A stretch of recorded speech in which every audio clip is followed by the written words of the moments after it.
Bonjour à tous, mon nom est François Letarté, bienvenue sur ma chaîne JDR Détrempe, une chaîne consacrée aux jeux de rôle sur table à longue vie drôliste. Je vais vous raconter une belle fable qui est en lien avec l'importance d'une session zéro.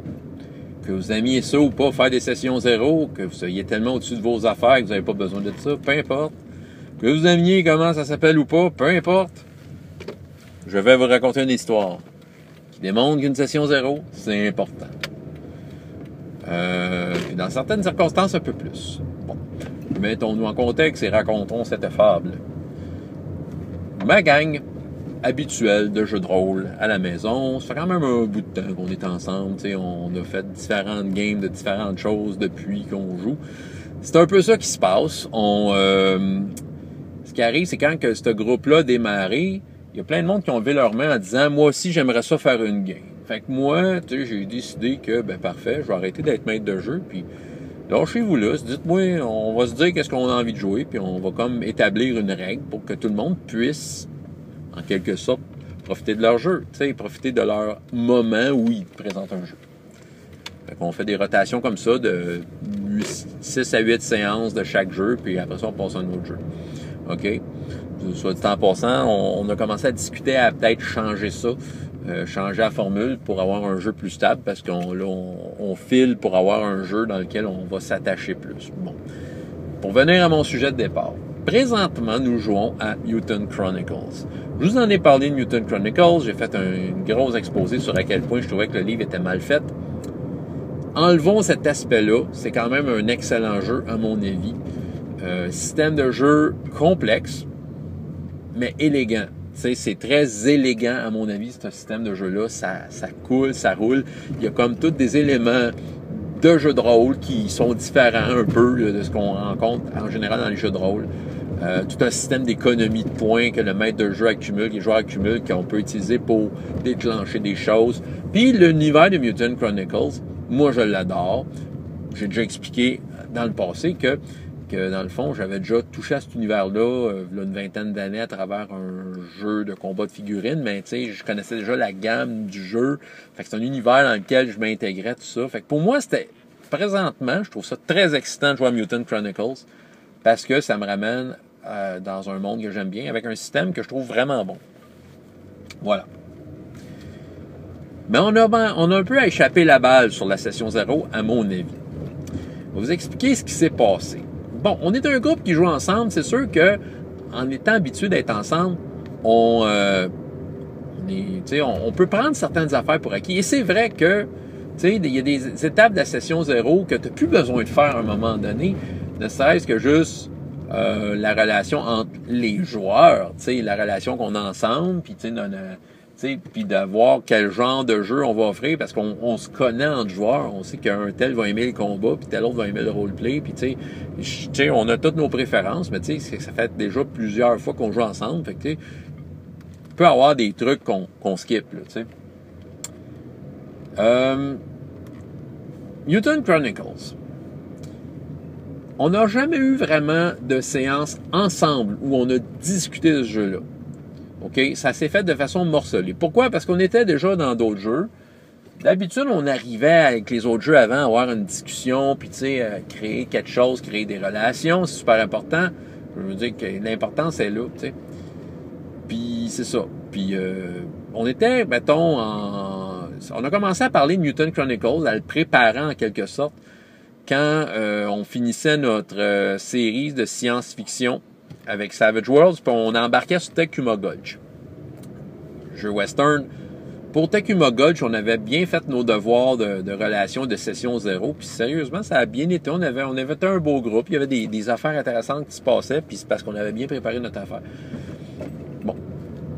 La seule fois à ma connaissance qui a ressemblé à une session 0 pour Mutant Chronicles, c'est qu'en fait, la dernière séance de Savage Worlds science-fiction, elle a été courte.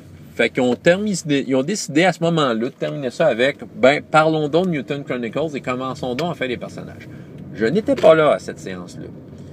En fait, ils ont fini notre aventure science-fiction Savage Worlds Ils l'ont fait sans moi parce que j'étais absent, puis on a décidé, tous ensemble, de dire, on la fait pareil parce que, tu sais, sinon ça retarde trop. On retardait tout ça de 2 semaines encore, puis ça ne tentait pas. Tu sais, on s'est dit, regarde, finissez-la, puis, tu sais, au pire, si elle se prolonge une autre séance, je serai là. Bon. Mais finalement, ils ont réussi à finir l'aventure, là. Ils ont décidé, on s'assoit, on fait les personnages de Mutant Chronicles. Le maître de jeu, de ce qu'il m'a raconté, c'est qu'il a dit que, il a quand même expliqué l'univers de Mutant Chronicles à mes amis. Tu sais, il a fait un exposé sur c'était quoi. C'est bon. Sauf que, ils sont embarqués dans la création de personnages. Puis il y a de quoi dans Mutant Chronicles, dans ce système-là, la création de personnages, j'avoue que c'est très crunchy. Tu sais, il y a beaucoup d'étapes, beaucoup de choses à considérer. Et si tu n'as pas lu le livre, pour ce que le livre, comment il est organisé, si tu n'as pas comme compris le système de jeu toi-même, ben, t'as besoin d'aide. T'as besoin du maître de jeu à côté de toi pour pointer, OK, là, t'es rendu là. Tu sais, création de personnage, au final, pour l'avoir fait, super intéressant parce que ça te crée vraiment un personnage qui est comme, tu sais, que les racines sont prises dans l'univers de jeu. Puis ça, je trouve ça cool. Mais sauf que, tu sais, je l'aurais pas fait tout seul, mon personnage, tu sais. C'est pas comme, tu sais, c'est pas comme d'autres jeux où je vais rouler mon bonhomme chez nous, là, que je suis capable. Non, tu sais, il se passe de quoi, là, tu sais. Fait que t'as besoin du maître de jeu.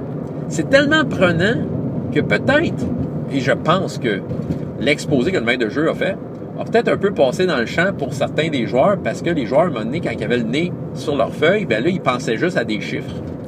À des chiffres, tu sais, OK, t'as tant de points, mettre là, tant de points. C'est créer des concepts qui fitaient quand même bien dans le monde de Mutant Chronicles, mais tu sais, ne sachant pas, tu sais, mettons, le maître de jeu dit, tu peux choisir la corporation. Ouais, t'as peut-être eu un petit exposé de 3 minutes ou peut-être plus sur la corporation, mais est-ce que le joueur l'a retenu, tu sais? Tu peux être un Mishima, OK? Ouais, mais tu sais ça, si t'as pas lu le livre, si t'as pas vu le film de Mutant Chronicles, parce qu'il y a un film de ça, figurez-vous donc, qui explique pas grand-chose, mais au moins ça peut te mettre sur la piste. En tout cas, vous comprenez, tu sais, on tombe dans un univers très riche, très développé, puis tu sais, c'est ça, là, tu arrives à faire ton bonhomme, mais tu pars avec ton concept général, tu essaies de le fitter dans Mutant Chronicles. Par chance, le jeu est tellement bien monté pour la création de personnages que, tu sais, même si ton concept va finir par fitter dans le monde de Mutant Chronicles, puis tu vas quand même avoir ton concept, tu sais, en tout cas. Fait que là, c'est la seule vraie séance zéro qu'il y a eu. En dehors de ça, il y a eu certaines fois en sandwich entre 2 séances de Tecuma Gold ou de quoi, qu'on en parlait, qui ressortait ses livres qu'on le faisait. Mais tu sais, c'était toujours un peu on the fly, puis étant donné que la création de personnages était crunchy, ben c'était surtout ça. Moi, mon personnage, quand je me suis assis pour le faire, je savais que je voulais faire un Bauhaus. Je connaissais Mutant Chronicles, puis moi, je suis un pro Bauhaus, c'est les meilleurs. Dites-moi pas le contraire. Les Bauhaus, une corporation beaucoup inspirée de l'Allemagne, tu sais, puis l'Allemagne mécanique, tu sais, en tout cas, des technologiques. Puis c'est ça, fait que moi j'avais déjà, tu sais, fait que moi j'étais déjà dedans. Dans la création de personnages, peut-être que j'étais le joueur qui était le plus au courant de ce qui se passait, puis qui vivait le moment de création de personnages avec beaucoup d'intensité, parce que je te base, puis je peux être associé au Brotherhood de telle façon, tu sais, je connaissais des affaires. Mais moi, ma séance zéro, ça s'est pas mal arrêté à la création de personnages. Seul avec le maître de jeu, où des fois, il y avait un autre joueur qui était là pour les fois que ça arrivait, parce que c'était morcelé tout ça. Je sentais que j'avais pas personnellement besoin d'une grosse séance zéro, parce que je connaissais l'univers de Mutant Chronicles, puis j'avais quand même posé quelques questions clés au maître de jeu, genre, l'aventure, c'est dans quoi qu'on s'embarque, puis c'est une enquête, OK. Puis je parlais du contexte, je posais des questions sur le contexte, tout ça, puis il m'a comme beaucoup aiguillé, puis moi, tu sais, j'avais un portrait. Mais je me disais, je sais pas pourquoi, tu sais, on n'a jamais insisté sur se rencontrer, parce que tout le monde semblait dire que, ouais, c'est cool, on est tous corrects. Fait que je me disais, tout le monde s'est informé, tout le monde... Je sais pas, on dirait qu'on a passé tout droit. J'ai vraiment passé... Moi, personnellement, je m'aperçois que j'ai passé tout droit sur le fait d'insister de « Hey, il faut qu'on fasse cette rencontre-là avant de jouer ». Il y a des trucs qui ont été précipités. Le contexte du jeu, pour vous, parce qu'il va expliquer certaines affaires qui sont arrivées, je vais vous réexpliquer Mutant Chronicles, c'est quoi cet univers-là. C'est un futur de l'humanité. Ça se passe dans les années 2500 à peu près.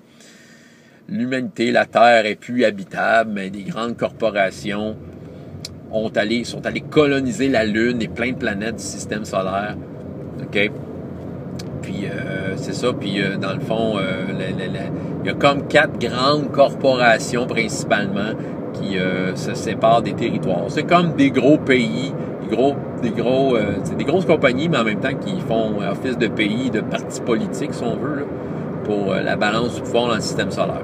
Tu as les Bauhaus, les meilleurs. Okay? C'est beaucoup l'Europe en général, puis tu sais, beaucoup inspiré de l'Allemagne. Tu as le Capitole, qui est comme vraiment les États-Unis, mais dans le futur. Tu as Mishima, qui est toute la partie Asie. Puis tu as le Imperial, qui est vraiment, c'est comme l'Empire britannique, okay? qui est dans le futur. C'est 4 grandes corporations qui se séparent un peu du système solaire, voilà. Et c'est un monde mécanisé. Il n'y a rien d'électronique parce que l'électronique est le portail d'entrée des gros méchants. Le Dark Symmetry. Les genres de démons qui passent par l'électronique. Fait que, tu sais, si tu as de l'électronique, tu risques d'être corrompu. Donc, tout est mécanisé. Il y a comme tu sais, autrement dit, il y a comme de quoi il y a comme quelque chose qui a été rétrogradé au niveau de la technologie. Puis tout marche de façon mécanique. Les vaisseaux spatials, c'est mécanique. Puis tu sais, les fusils, c'est pas des fusils laser, là, c'est des guns avec des balles. Puis tu sais, on retourne un peu à des technologies de la Deuxième Guerre mondiale, mettons, là. Première, Deuxième Guerre mondiale, mais capable d'aller dans l'espace. OK? Est-ce que là, ça va? Mais sauf que là, le contexte est un peu différent pour l'aventure qu'on allait faire. On avait accès à l'électronique parce que l'aventure, puis ça, en étant bien méta, j'avais tout compris ça. C'est en fait, qu'est-ce qui s'est passé? Okay? Qu'est-ce qui s'est passé quand les méchants sont rentrés? Fait que, on allait vivre ce switch-là. Qu'est-ce qui allait devenir le Mutant Chronicles classique? T'sais?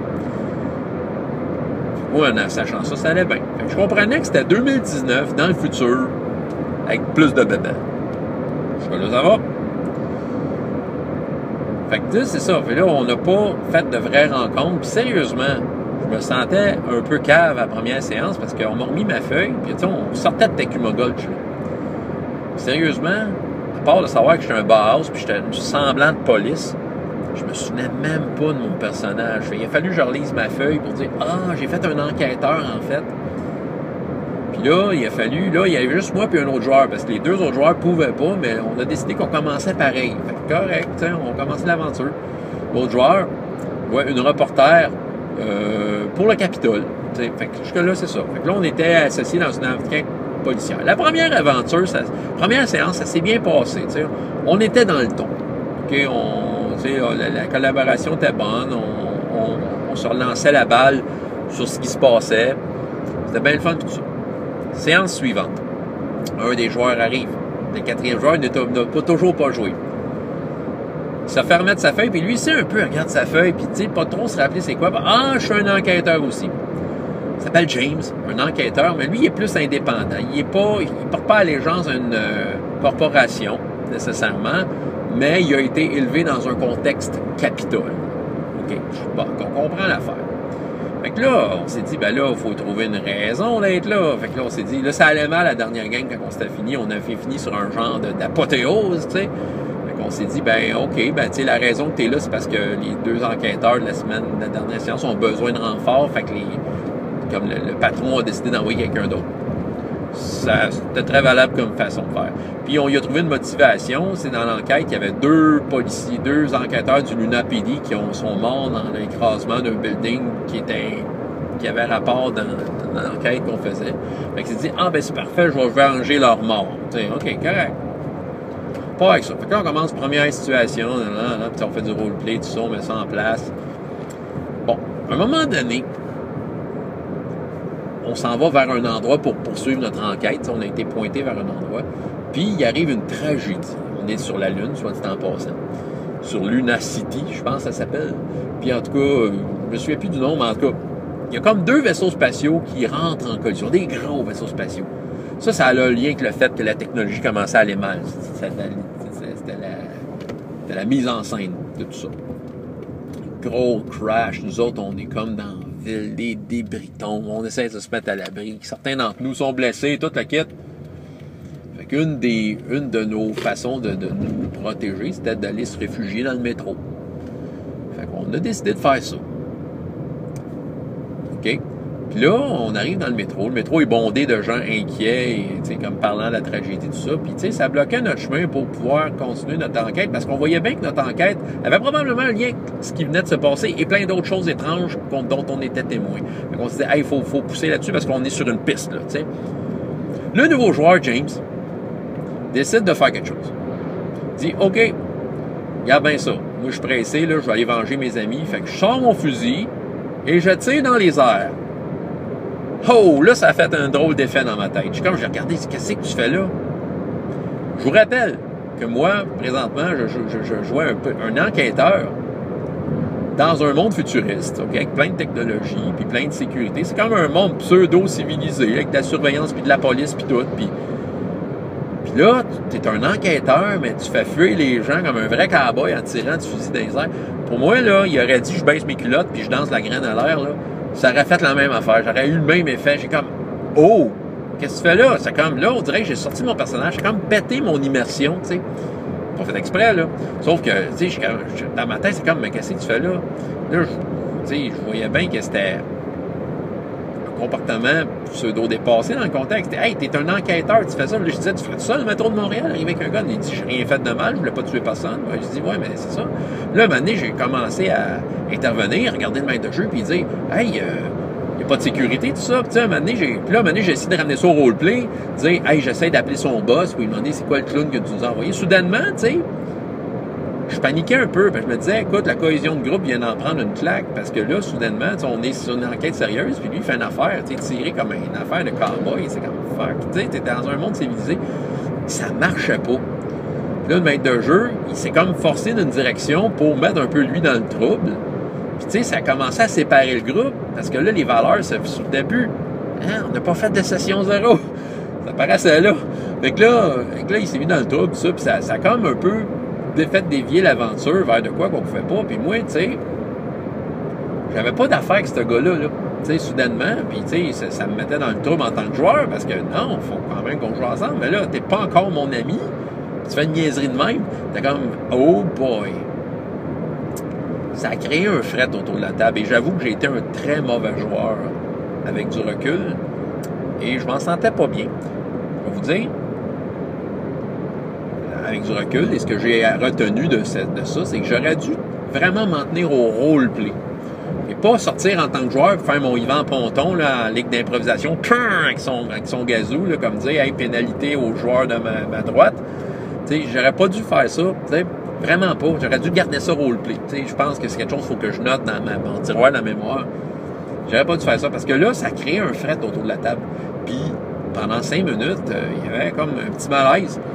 La game, elle poursuivait pendant ces 5-10 minutes-là. Puis, le maître de jeu proposait des affaires. Puis, j'essayais de consulter mes collègues joueurs pour savoir qu'est-ce qu'on fait avec ça. Puis, l'autre, il disait, là, je veux plus rien dire. Là. Tout le monde est contre moi. Là. Puis, là, je dis, regarde, tu peux faire ce que tu veux, c'est un jeu de rôle, mais il faut que tu acceptes les conséquences. En tout cas, l'ambiance est revenue au correct après ça. Là. Mais on sentait qu'à la fin de la game, j'avais envie d'en parler, tu sais, comme mettre ça au plus clair. Il faut parler, il faut se parler, là, tu sais, mais après le jeu. Puis, sauf que la game a fini super tard. Fait que tout le monde était tanné, tout le monde est parti. C'est comme, on était plus fatigué que d'autres choses, donc je pense que c'était légitime de s'en aller dessus. Mais j'ai dit, je vais y en reparler tout ça. Mais j'avais ça sur le cœur, puis j'étais comme, bah, regarde, j'aurais pas dû faire ça, tu sais, j'aurais pas dû briser son fun, parce qu'à quelque part, il a joué son personnage selon comment il pensait. Oui, il a fait un débordement, tu sais, dans le genre, dans le style de ce qu'on se passait là, ça avait pas sa place, la façon qu'il s'est comporté. Puis je m'attendais pas assez, puis le maître de jeu s'attendait pas à ça aussi. Fait que dans la semaine, je l'ai appelé. Ça donnait bien, il fallait que je l'appelle pour d'autres choses. De toute façon, fait que c'était quand même un gros package deal de conversation. Puis j'en ai parlé. Je me suis excusé. J'ai dit que j'étais désolé, que je voulais pas briser son fun. Puis tu sais, que j'avais pas d'affaire à parler au maître de jeu, à y suggérer qu'est-ce qu'il devrait faire, tu sais. J'ai mis ça au clair. J'ai mis ça au clair que, tu sais, moi, mon but, c'était pas de briser son fun. Mais je voulais y faire savoir que ce qu'il a fait, ça a atteint mon fun, ça a brisé ma bulle. Puis tu sais, il fallait... C'est ça. Pas fait de session zéro. Vraiment, tu sais. J'ai posé la question. D'après toi, c'est quoi ça, Mutant Chronicles? Et la définition qu'il m'a dit m'a ouvert les yeux sur son jeu. Lui, il a défini ça comme un monde futuriste anarchique. Oh, là, je pense que j'ai compris pourquoi ils sont jeunes. Tu sais, je peux pas blâmer ce joueur-là d'avoir joué au cowboy de même, parce qu'il s'imaginait que c'était un monde un peu punk anarchique, tu sais. Mais non, c'est pas ça. On est dans le Big Brother ben raide avec des corporations, là. Tu sais, c'est ça, là. Lui, il avait pas compris ça de même. Donc, l'explication qu'il avait eue, elle n'avait pas rentré, là. Il manquait cette explication-là. Puis en même temps, quand tu regardes le livre de Mutant Chronicles, la page couverture, c'est pas une enquête policière, tu vois là, tu vois du monde avec des mitraillettes tirées puis crier puis kicker à la face à des démons, là, tu sais. C'est sûr que lui, il avait l'image de ça, tu sais, tout ce qu'il connaît de Mutant Chronicles, c'est cette page couverture-là. Lui, il a pas connu ça avant. Fait que je peux pas blâmer le joueur de faire ça puis d'avoir joué le personnage qu'il voulait dans ce qu'il pensait que c'était. Il a fallu que j'explique un peu le contexte Mutant Chronicles pour comme se réajuster. En session 0, on aurait créé des relations plus solides. On aurait pu poser des questions qui auraient fait dire, oui, je suis le genre de gars peut-être tiré dans les airs, faire fuir le monde, mais tu sais, dans le cas où, moi je pourrais dire, je le sais que je t'avertis, mais mon roleplay aurait été plus approprié face à quelque chose de même. J'aurais pu créer une relation beaucoup plus solide avec ce personnage-là pour faire en sorte que je me sente impliqué dans son débordement. Tu sais, dire que je suis pas d'accord, mais tu sais, il y aurait eu un roleplay plus approprié. C'est ça qui arrive. Le prochain joueur qui va embarquer possiblement cette semaine, sérieusement, je sais même pas c'est quoi le personnage qu'il va faire. Une affaire qui est sûre, on va avoir besoin une énorme mise au point entre joueurs. Il va falloir qu'on discute sérieusement, qu'on fasse une semblante session 0 avant qu'on commence à jouer. Et là, qu'on s'établisse en tant que personnage, en tant qu'équipe, ce qu'on a oublié de faire, parce qu'on prenait pour acquis qu'on était assez le vent dans les voiles en tant que gang qu'on pouvait comme prendre pour acquis que c'était ça. Moi, je connaissais tellement l'univers que je prenais pour acquis que les gens pouvaient possiblement eux aussi comprendre le fait qu'on était comme 2019 dans le futur avec des bébelles et des faisceaux spatiales, tu sais, puis que, tu sais, on était pour approprier, on était pour flotter là-dessus, si on veut, mais non, c'est ça, tu sais, ça manquait d'explication, puis tu sais, juste le fait que je me rappelle pas de mon personnage des autres, hey, tu sais, vous dire sérieux, ça prend une session 0, pour ceux qui pensent que ça n'en prend pas, vous allez tous être d'accord avec moi, on a été négligent là-dessus, le maître de jeu pensait qu'il avait fait une bonne explication, mais, tu sais, je pense que c'est ça, et on s'aperçoit que il y a peut-être certaines étapes qu'il faudrait juste pas oublier. Tu sais, puis c'est ça. On va rectifier ça dès la prochaine game. Avant de jouer, moi, je vais exiger qu'on s'assoie et qu'on discute. Qui on est, qu'est-ce qu'on fait là, c'est qui qu'on est par rapport les uns aux autres, puis tu sais, qu'on explique le monde. OK, c'est quoi le contexte, là, puis tu sais, c'est ça, qu'on ait le bon ton. Pas besoin de tout savoir sur Mutant Chronicles, mais au moins qu'on ait la bonne ambiance, tu sais. Ouais, c'est ça. Parce que sinon, tu sais, pour qu'au moins les débordements, puis qu'on se baisse les culottes, puis on se monte la graine, donc, ben, OK, j'espère qu'ils feront pas ça. Faites pas ça dans vos games, mais tu sais, qu'on soit en mesure d'être impliqué là-dedans, dans ce débordement-là, puis qu'on puisse agir en conséquence, puis qu'on fasse un roleplay de qualité par rapport à ça. Qu'on soit pas des mauvais joueurs. En tout cas, session 0, c'est important. François Letard, JDR de 30, et jusqu'à la prochaine fois, ayez autant de plaisir dans la vie que dans les jeux. Au revoir.